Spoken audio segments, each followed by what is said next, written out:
LGBT, gue dukung. Karena apa? Kita harus menerima perbedaan setiap manusia yang ada.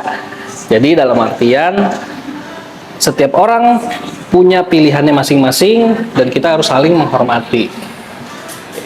Tetap menurut gue tidak, karena itu sudah melanggar kodrat. Kodrat di mana yang sudah Tuhan tetapkan. Tuhan menciptakan semua berpasang-pasangan, ada malam dan ada siang. Ada pasang, ada surut, ada hitam, ada putih. Begitupun kita, perempuan dan laki-laki ataupun laki-laki dengan perempuan. Jadi menurut gue itu salah. Kalau ngomongin berpasang-pasangan betul, tapi kan setiap individu itu kan punya karakter ya, punya pilihan yang dia punya, yang dia jalani dalam kehidupannya. Ya menurut gue itu kan hanya perbedaan orientasi seksual aja lah. Laki-laki yang suka sama laki-laki ya udah, memang orientasi seksualnya aja yang beda dan kita harus nerima dong keberagamannya. Ya, makanya itulah pentingnya pelajaran agama atau mengenal Tuhan sekali lagi dini. Hal tersebut juga sudah diatur oleh pemerintah. Jadi ada di Undang-Undang 1945 pasal 28 dan 29 itu menyatakan bahwasanya setiap warga negara harus mematuhi ajaran agamanya masing-masing.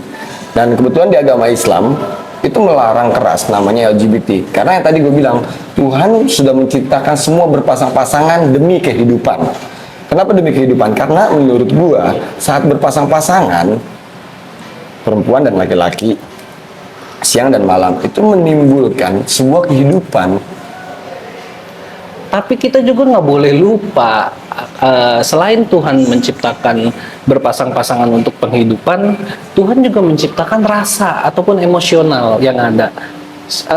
Orientasi seksual itu kan juga tercipta karena adanya izin ya dari atas ya, maksudnya ya itu terjadi dan itu sudah ada. Ya kita sebagai orang yang tidak mempunyai orientasi yang seksual yang berbeda itu, ya kita harus terima aja. Tidak bisa lah, maksud gua tidak bisa menyalahkan Tuhan dalam konteks LGBT ini yang tadi lu bilang. Berarti LGBT ini terjadi atas izin Tuhan gitu ya. Iya kan? dong, iya dong. Ya semua itu pilihan. Pada dasarnya tadi Tuhan sudah membakukan, Allah sudah membakukan kita hidup ini semua berpasang-pasangan. Jadi kalaupun lu memilih atau orang yang LGBT itu memilih untuk tidak melakukan, mereka bisa. Karena itu suatu pilihan, dia mau mengikuti tren LGBT ini atau tidak. Karena gini loh, kalau menurut gue LGBT itu bukan tren lah. Karena apa? Ada kalau yang lu bilang LGBT itu berarti kan sebuah kesalahan, artinya kan itu sebuah dosa ya.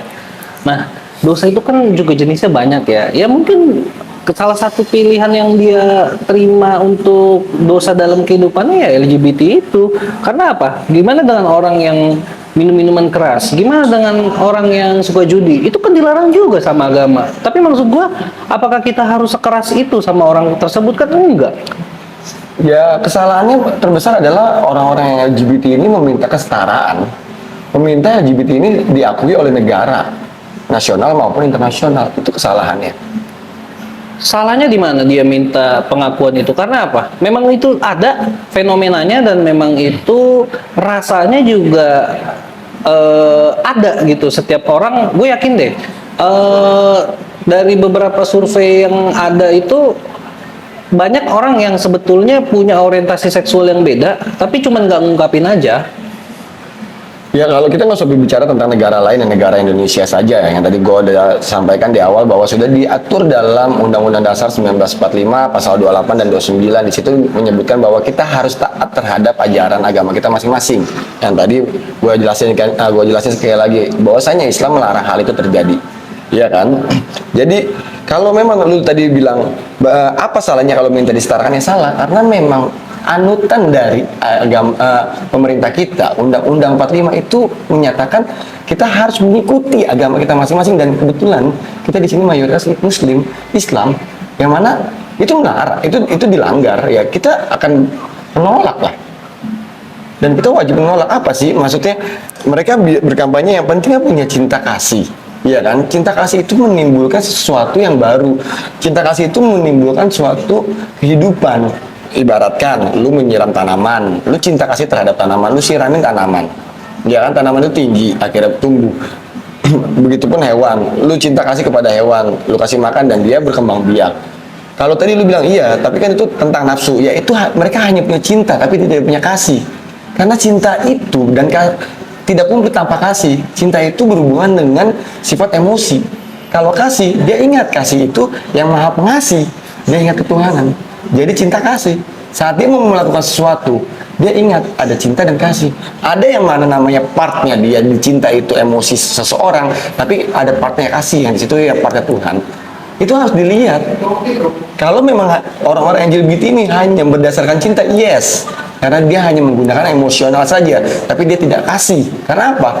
Dia tidak ingat dengan ketentuan yang Tuhan sudah tetapkan bahwa kita diciptakan secara berpasang-pasangan. Menurut gue gitu. Gimana menurut kalian? Coba tulis di kolom komentar ya.